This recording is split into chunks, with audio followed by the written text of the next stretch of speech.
What's up YouTube? Welcome back to the channel. So tonight we are watching Thor as we continue our journey through all the MCU films. From memory, pretty decent MCU film, really enjoy the cast here. But yeah, I'm just gonna go ahead and jump into this. I'm gonna pop the film in the Blu-ray player and I will give my review right now. What's up guys? Just finished Thor, so here's my thoughts on the film. Thor is really similar to Iron Man in a lot of ways. I always like Thor a little bit more than I think I'm going to. It is a story of humility, and I love stories of humility. They really resonate with me, probably because the Lord humbled me many, many years ago. He humbled my prideful self many years ago, helped me take my relationship with him more seriously, better understand what a relationship with him and following him meant. Big part of my testimony, which I don't have time to share here, but I do eventually want to make a video sharing my testimony. But back to Thor. I just think this is a really well done humility story. I'm really going over in my head right now whether I like this better than Iron Man or not, which, dang, ranking all these films is going to be such a hard thing to do. But it's a great story. It is a great cast. So many good characters are introduced here. So many characters from Thor mythology, which I just loved. Chris Hemsworth as Thor, amazing. Tom Hiddleston as Loki, amazing. Anthony Hopkins as Odin. We get the Warriors 3, we get Sif, we get Jane Foster, Eric Selvig, Darcy Lewis, we get the Destroyer armor, we get Heimdall. So many characters from Thor mythology introduced into the MCU through this film, which I really, really enjoy. And it didn't really feel overcrowded or anything like that. I think everyone had the proper amount of screen time they needed to have. The film is also really funny, as most Marvel films are. But like I said, what I loved about this film is the story of humility. When we begin this story, Thor is a boy. He's a man, but he's a boy. In the beginning, Odin is telling Thor and Loki, when they are young lads, the story of how he fought the frost giants. Thor, you know, just wants to be king and like slay all the frost giants. He really enjoys war. He enjoys the thrill of battle, and he's someone who easily resorts to it. And I love what Odin says in the beginning: a wise king never seeks out war, but must always be ready for it. Odin knows that war is a last resort. We don't ever want to have to go to war, but we have to be ready if we ever do. Meanwhile, Thor chooses the last resort way too easily. He thinks it's very fun. Thor is very selfish. He doesn't think about the consequences of his actions and how they will affect other people. He wants to go to Jotun. So in the beginning of the film, the frost giants invade Asgard, try to take back the casket of ancient winters, their power source, I think it is. And Thor wants to march straight into Jotunheim and go to the king of the frost giants, Laufey, and start up a war, and he does not think about how that will affect the people of Asgard. I love in the beginning when Thor is swearing to do the kingly duties, and Odin asks him, "Do you swear to cast aside all selfish ambition and to pledge yourself only to the good of the realm?" And of course Thor swears because he's excited to be king, but he doesn't really think about what he's really committing to. He needs to put others first. Instead he's thinking selfishly. He's not thinking this through. So of course he and his friends march into the den of the frost giants, and then Odin of course banishes Thor to Earth to teach him a lesson. He takes away his power to hold the hammer unless he learns humility and is worthy to hold it again. Thor's not all that likable of a character in the beginning. I mean, I enjoy his character, but he's much better as a humbled person, as we see in the second half of this film. And this film actually reminded me of Daniel chapter 4. Specifically, if you know the story of Daniel, you know Daniel and his friends are taken to Babylon, and God grants them favor with King Nebuchadnezzar, and through them, God shows himself. And the Babylonians are polytheistic. They worship many gods. They don't believe in the one true God. And through Daniel and his friends, God shows Nebuchadnezzar that he is the one true God, sovereign over the universe. And it takes 3 tries for Nebuchadnezzar to get that through his thick-headed skull. In Daniel chapter 2, he has a dream. No one's able to interpret it but Daniel, because he has the spirit of the holy God dwelling in him. And then in Daniel chapter 3, he tries to throw 3 godly men into a fire, and they walk out unscathed. There's a 4th man in the fire, probably Jesus maybe. And he still doesn't exactly get it, but chapter 4 is amazing, because I think Nebuchadnezzar finally gets it. In Daniel chapter 4, Nebuchadnezzar is told that his kingdom will be ripped away from him, and that God is the one who gave him his kingdom. It wasn't through anything Nebuchadnezzar did. And Nebuchadnezzar is like looking out at night over all his kingdom. He's like, what are you talking about? I did all this. I did this. What do you mean God did this? And then Nebuchadnezzar, of course, learns that you don't have anything on your own. If you have anything, it's because God gave it to you.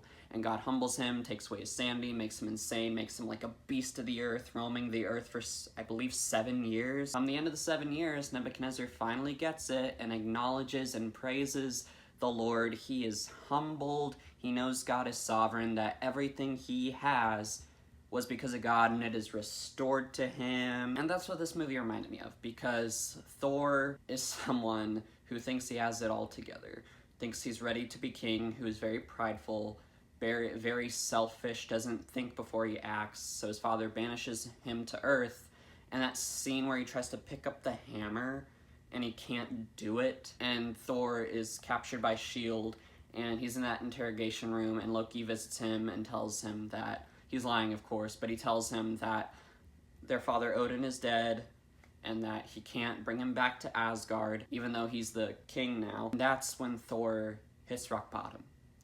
He's lost everything. He doesn't have his friends or his family, his power. He's completely believed the words bereft of it all. And that's when Thor starts to understand, and he is humbled. Sometimes it takes losing everything to finally see, to finally look up.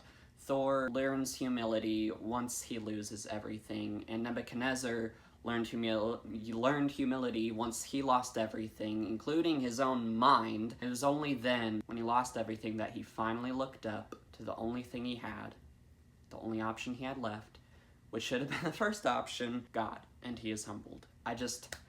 This movie was just such an amazing reminder of that, of Nebuchadnezzar's story, of my story. Sometimes that is the only way God can get your attention, and we recently just talked about, we're going through the book of Daniel in my Sunday school class, and my young adults leader, he said, you better humble yourself before God does it. Because the way God does it, you don't want that. Because God will take everything from you to show you that he is all you need. He is the one who gave you everything you have. Sometimes it takes losing everything or exhausting all options to finally see that. We all have a God-sized hole in our heart, and we search for many different things, try to get them to satisfy us when they're not meant to. We exhaust all options, and we use God as a last resort, and we don't look to him until we've exhausted all other options, when we should be coming to him first, because he's the only one who can truly satisfy us and give us what we truly crave. And then some other verses that this reminded me of are Job 4:8, even as I have seen, those who plow iniquity and sow trouble reap the same. You reap what you sow. Thor is seeking out trouble, he's seeking out war, not trying to avoid it, and if you go looking for trouble, that's exactly what you're gonna get. Proverbs 14:16 says, a wise man fears and departs from evil, but a fool rages and is self-confident. And that's what Thor is in this film, in the beginning of the film. And then one last scripture this reminded me of, actually. It was too long to write down, so I'm going to pull out my actual Bible here. 1 Peter 5:5-7. Likewise, you younger people, submit yourselves to your elders. Yes, all of you, be submissive to one another, and be clothed with humility. For God resists the proud, but gives grace to the humble. And that verse right there is referencing Proverbs chapter 3, verse 34, and then continuing in chapter 6, therefore humble yourselves under the mighty hand of God, that he may exalt you in due time, casting all your care upon him, for he cares for you. And that got me thinking, yeah, Odin's punishment seems harsh when he casts him out of Asgard onto Earth and takes everything away from him, but he does it because he loves him. I know God does seem harsh a lot in the Bible, but one, he does it because he cares for you, and two, his methods work. I used to think God was so harsh in the Bible, and then through further study, years of studying and getting to know God, I'm like, dang, he doesn't want to do it so harshly, but he does it because it works. It's the most effective.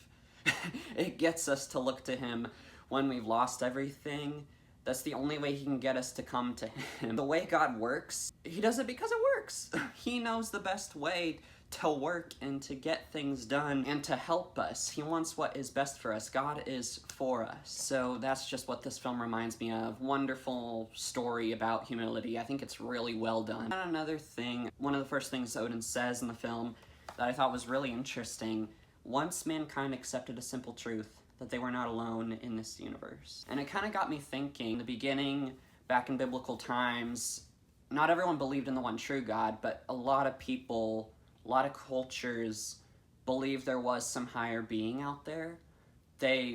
Whether they were monotheistic or polytheistic, they believed in some higher being, and I feel like the further we go down the timeline, like the further we get from the beginning of time, from the day the earth was created, the more people are moving away from God and believing that there is some higher being. I just thought that was really interesting. When Odin said that line, I was like, yeah, that's true. In the beginning, mankind did accept the simple truth that they were not alone in this universe. There is a higher being out there. And then one more thing before I move into a couple minor problems about the film is there's a reference to Journey into Mystery. There's a poster in that little town they're in New Mexico when I think the destroyer armor comes down and is marching toward the city. We can see a Journey into Mystery poster, or not a flat out Journey into Mystery, but it says, like, I forget what it says exactly, the first part it said. Whatever, it said Journey into Mystery on it, and if you don't know, that is a reference to the comic book series that Thor actually first appeared in. Also, I love the Donald Blake reference. In trying to give Thor a human identity, Eric, Darcy, and Jane call him Donald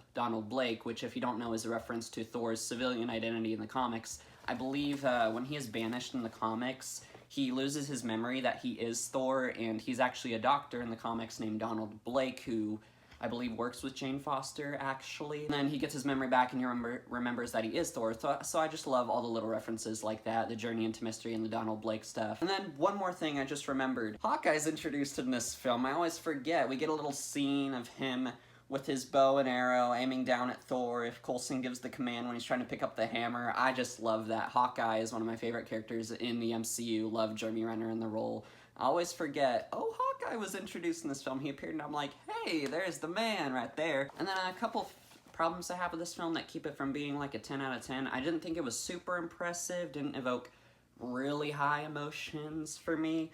And then there's some things that I'm just like, yeah, okay, that doesn't make, I'm not sure that I buy that. That makes too much sense. But, okay. Like, when Odin crowns Thor king, like, he really doesn't see the signs that his son isn't ready for this. Like, really? He has years with Thor seeing him be this way, and you're watching the film, you barely know him, but you're like, once he's crowned king, you know he's not ready. Odin, what you doing, man? What you doing? What you doing, brother? And then that scene where they go to Jotunheim, Thor and his friends go to Jotunheim in the beginning after the frost giants sneak into Asgard. I don't understand why Heimdall lets them go. I kind of understand it. He does give a reason, but I'm not sure if I buy it. I feel like his dedication to following Odin would overtake his desire to know how the frost giant slipped past his all-seeing eyes. I feel like that kind of just happened because the plot demanded it, but not major issues, but issues nonetheless. So I think I'd give this film an 8 out of 10. Once again, it just misses those 2 points because not super emotionally powerful, like I like my films, and then those just couple instances of like, I'm not sure that would work that way, but okay. So I believe that is all my thoughts on Thor. Thank you all so much for watching this review. If you have any thoughts about Thor, leave them down below. Would love to have a conversation with y'all about this film. Like and subscribe if you enjoy my content and would like to continue with me on this journey of watching and reviewing all the MCU films, culminating in a ranking of all the films eventually. So hope y'all enjoyed this video, and I will see y'all in the next one. Y'all have a good one.